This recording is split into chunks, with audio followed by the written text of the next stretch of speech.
I'm going to start and just remind people a little bit of what DNA is. DNA is the hard drive, the memory in every cell of every living organism that has the instructions for how to make that cell. But it's a chemical molecule. It's not magic, it's not special. It's in fact 4 different kinds of molecules that can be stuck together in a chain, a larger molecule that is a chain. And you can put those 4 in any order. And if you can read that back, you have a sequence of characters. If you want to think of it like a digital code, you can see on the right is a little representation of what those 4 molecules are. In the middle, the famous double helix structure that nature uses to store a sequence of them stably in every cell. But if you read out the information that's there, it's just like a ticker tape of letters, each one being one of the 4 possibilities. And there's 3 billion of those, and that mere 3 billion letters defines your genome and all the instructions to make a living human or a living ant or yeast or any organism you can imagine. It's sort of like this, but it's incredibly small.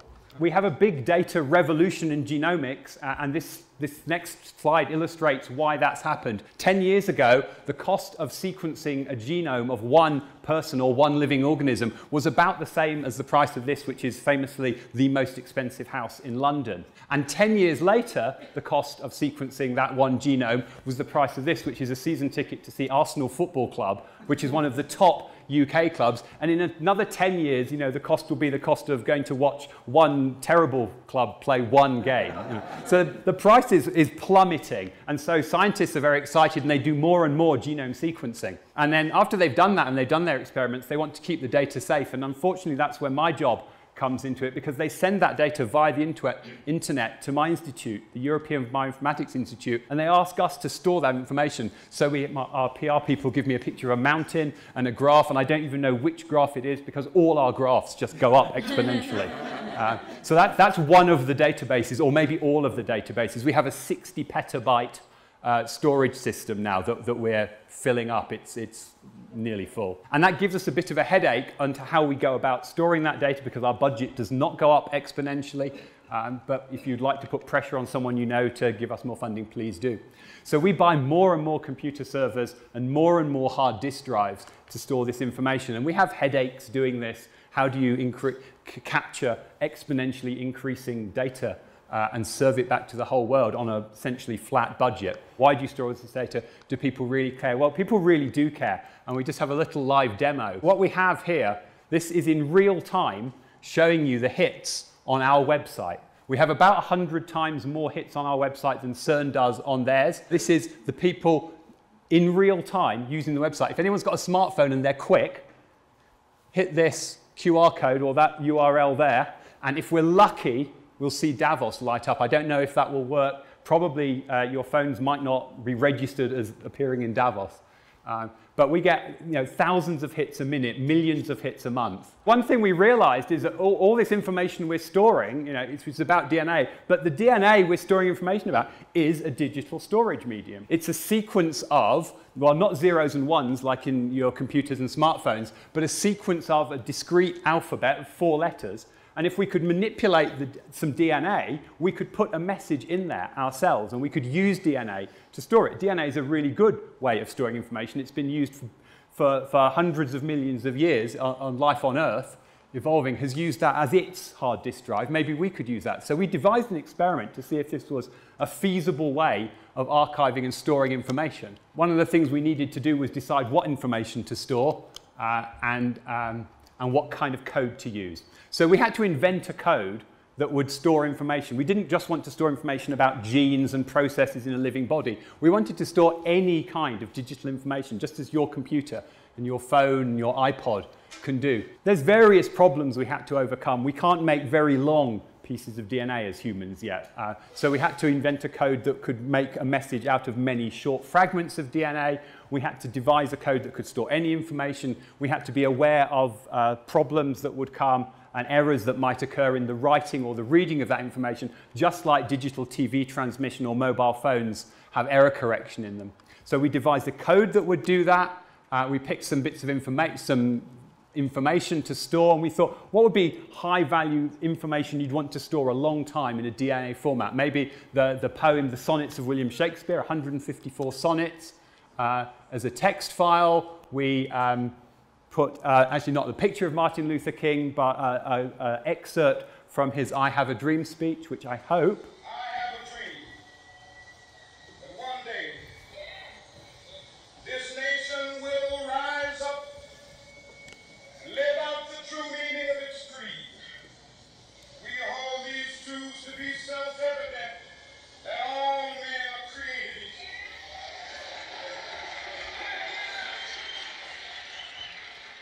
So I want to emphasize not a transcript of what he said, the actual recording of what he said in an MP3 format, recorded into our DNA code, written into pieces of DNA.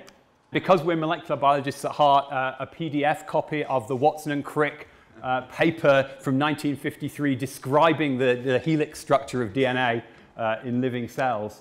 And we encoded those, and we had that made into DNA by the Agilent company in California. And it came in a test tube exactly like that one. It wasn't nearly full. In fact, when it arrived on I opened the box up and I held it up and I thought something had gone wrong because it was empty. And my more skilled molecular biology friends had to explain to me that that tiny smudge of dry dust sticking to the bottom of the tube was the actual DNA. And it was a tiny, tiny speck. If the whole thing was full, we would have a petabyte of information in there, and that's hard to imagine what something the size of your finger with a petabyte of information is. So in other terms, I've just paced out the size of the stage, and by my calculations, if you laid out CD-ROMs all over the stage, you'd get about 1,000 of them on here. If you did that 1,000 deep, so it'd be up to about here somewhere, this whole stage this deep in CDs, right, that's a petabyte. So you can either have that much information stored in that format or something the size of your finger in DNA. So it's really compact. That's why earlier on I reminded you that DNA is very small. And we devised our entire experiment from information on the top left on my computer, my laptop computer. We sent that to Agilent in California. They synthesized the DNA for us. They sent it back by courier. Thank you, FedEx. It came back to us in Cambridge. We did a bit of purification. In fact, it went over to our German laboratories because that's where we have our sequencing facility. It was read in a DNA sequencing machine exactly the same as used for human genomics or any genomics experiments around the world. And we recreated the computer files back on my laptop. And it doesn't make for a very good image, but they come out exactly the same. They weren't just similar. Every single bit, every single zero, and every one was correctly reproduced. So we have essentially a proof of principle that we don't just have to marvel at the way nature has evolved a system for storing information in DNA in every living being, but we can use a very similar kind of system and use the same chemical molecule that's so good for storing information. I have a few sciencey bits, but I'm always warned, like Stephen Hawking said, have no equations, and I should probably have no graphs, but I can't resist. We did various studies in order to get our scientific paper published. What I'm showing on the left that I don't expect anyone to fully understand in the 1 minute I'm going to devote to it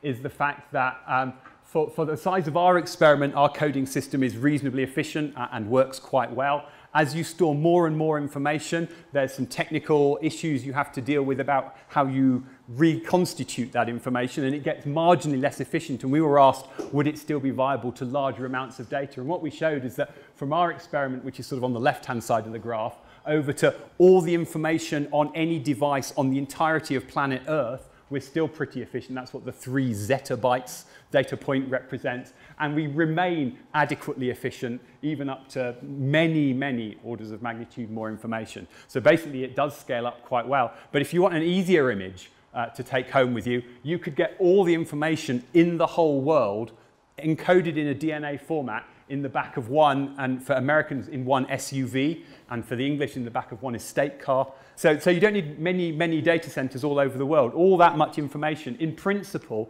would fit in one vehicle. Can we get the information back out? Well, we can do that. That's pretty efficient. That's what this revolution in DNA sequencing technology that's brought you the season ticket priced genome has brought. I have actually the latest devices look like that. Actually, I have a slightly more up-to-date one here that can go around the room. This device could sequence, well, they're in beta testing at the moment, but within months, people will be able to sequence a whole genome in a day or so. I'm very happy for this to go around the room, but I do need it to come back to me at the end. The one on the screen has a USB plug, which would plug straight into your computer, and they had to admit they couldn't actually design that, but it does come with a USB cable to plug it directly into your computer or maybe your smartphone. We can read DNA sequences back pretty quickly. That's not the problem. We can make lots and lots of copies of them. That's really easy. It's actually better than a photocopier. A photocopier, you have to run it once every time you want to make one more copy. Copying DNA is really easy, and it works exponentially quickly. You start with 1 and you make 2 copies. From those 2, you can make 4. And you don't need a different machine for every one of those. It's just one very standard piece of laboratory equipment can very rapidly grow exponentially many copies of what you started with. So copying it is not the problem. Once I have my message, I can distribute it to all of you very easily. But writing that in the first place is very difficult. Humans are not good yet at writing the first new copy of DNA. Once we have one, we can make more copies of it. but making that first one is difficult. This is Agilent's facility in Palo Alto. They need a clean room. They need a very, very complicated machine, a bit like an inkjet printer, but more complicated, and it's slow and it takes a while. This is very much the rate limiting step in the procedure we're working on with at the moment. It takes too long and it's very expensive. So the idea of having all the information in the back of one vehicle, there isn't enough money on Earth at the moment to do that. So I want to finish off with some ideas about why this is a good thing to do. And depending on your age, you will recognize or not recognize some of these. But what they illustrate is a whole bunch of digital media, or potentially digital media, that have been used. I have used every single one of these. If you've got any of these things lying around in your house or your office or in your garage or whatever, you won't be able to read them anymore. I'm pretty sure about that. Within a few years, these things become obsolete. And that's a problem if you're trying to do long-term archiving. I would argue that no one on the Earth is currently long-term archiving digital information. Yet most information is now being created digitally. Currently, it's stored digitally. It's observed, looked at on your screen digitally. But we can't archive that information. Some things only exist in a digital form. Movie companies do things entirely digitally now. They shoot things digitally. They mix it all up digitally. They do different versions on the aeroplane or the 3D movie or the 2D version of the movie. Everything they show it in the movie cinema digitally. When they want to make an archive copy, then they make an analog celluloid copy because they know how to do it. That's not a good way to go. But if we go through any, how long will hard disks work? How long will memory sticks work for? How long will DNA work for? It works a very long time. How do we know that? We've done the experiment. We've looked at mammoth DNA that's 20,000 years old. Neanderthal DNA is 40,000 years old. The bison is 60,000. The current record is ancient horses. 700,000-year-old DNA sequences have been successfully read from samples found. That wasn't even a carefully done experiment. That was a dead horse that lay there somewhere cold. If you do something careful with it, you can make the DNA last much longer. We have the facility already, essentially. It's not difficult. It's not complicated. All you need is somewhere that's cold and dark and dry. And even those aren't entirely necessary, but they're the best conditions. The global seed vault in Svalbard in Norway already exists. What they actually store there is seeds, but this is a facility. It costs almost nothing to run. There are no staff there. It's in the Arctic Circle. As long as you shut the door, it's dark in there, it's freezing cold, it keeps it dry. It's very cheap to run a facility that can store this kind of information. If you want to do it yourself, your refrigerator is just perfect. And if you're really conservative, your freezer is just perfect. Will we have a technology to read it back? Well, we will, because it's DNA. As long as we have humans who are technologically advanced, we will be able to read DNA. We're changing the machine every year or two as the technology improves so much. But they can all do the same thing. They can all read DNA. As long as there are people, there will be DNA readers. The same is not true of a floppy disk drive or probably a USB memory stick. What are we going to store in the long term? Well, it's very expensive. So if it's very expensive and it's going to last a very long time, you're going to start off with things that have a very high value. Maybe the presidential records in the US perhaps are considered to have very high value, or information about where nuclear waste has been dumped. That's really important to keep that information safe for a long time in a format where anyone can read it back. But as the technology gets cheaper, what do you and I think? When it's down to a few dollars, maybe your family photographs or something, you would spend a little bit of money to have in a really safe format, put somewhere out of harm's way where you know that future generations will for sure be able to read it back. I'm just going to finish off by thinking on a little bit further. Money is digital information these days. This is actually not a real coin, that's a pretend Bitcoin. But Bitcoin is a form of money that now really only exists on computers and with cryptography. That's something we can easily store in DNA. And I wanted everyone to be able to go home with a real reminder of what I've been talking about today. My kind assistants are going to come amongst you now. I'm going to finish speaking. What we have done is we have bought a Bitcoin and we have encoded the information of that Bitcoin into DNA. Please take one home. If you follow the link that's here, you can get a pointer to a web page that describes our project. It gives you a pointer to the technical description of the encoding method we've used. A DNA sequencer at the moment, you don't need to own your own. You can send it off to commercial services to do the sequencing for you. Whoever gets there first and decodes it, the Bitcoin is yours for the taking. The first person can claim it for theirs. Once someone's swept it up, then it's not available to anyone else. So yes, it is a race. Good luck with that. I'm going to finish there. Thank you very much for listening.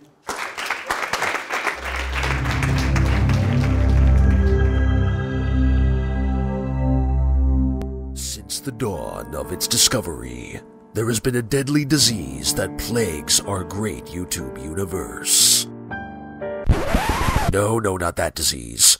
But you're pretty damn close. Something far worse that no living creature on two legs can escape. Real life. Time-consuming symptoms such as completing college, finding a job, pursuing an acting career. Nowhere to put the layout because his dad turned the basement into a man cave and then just forgot about it and got a big-ass TV instead. And some other fifth thing. But now, a sheepish way to keep the fanbase alive from the ashes comes Ask Tommy, Thomas, and Friend. That's right, bushy-bottomed fan types! We're giving you all the chance to ask the Tommy, Thomas, and Friends clan any twisted question that pops into y'all's brains. And I mean all of the clan. Me, James, Gordon, Henry, Emily, the German Crane, the Twin Guys, the other Twin Guys, the Swedish Chocolate Twin Guys, the Beatles, Boxcar Bubs, Charlie Sheen, Howard the Duck, these other guys, a grilled cheese sandwich, everyone! Including everyone's fan favorite, the Fighting Robot! Where is my fart set, Ms. Knuckers? Who, after going off into space, crashed into a meteor and broke his voice, so we had to get a new one. Yeah, that totally makes sense. All your farts belong to us. So much for our Toon Clinic torture porn. You'll also get the chance to ask characters that never even made it to the original videos, including, damn it, what's the name? The Kick-Ass Pirate Diesel! That's right, ye yellow-bellied scum-suckers. Ask me ye questions, and I'll give ye responses that'll make George Carlin say, Catch me, keep him! I will hug him and squeeze him and name him George and feed him peanuts! So, yeah, we'll pretty much be answering any and all questions that you may have for us. Just as long as it's not something like, why aren't you making full-length videos anymore, brah? Why are you still advertising the crossover you're never gonna work on? We're not Darcy and Emily gonna totally hook up! Why you steal from Sponge Puppy? Will you vote yes on Prop 7623501? Why is Rob Schneider doopy-doopy-doopy-dum? Rated PG-13. But actual questions. Anything you've ever wanted to know about us. What it's like working on the set of Tommy, Thomas, and Friends. Which celebrity we'd like to put in the wood chipper. Mel Gibson! And even stuff like, what was the stupidest thing Henry's ever done?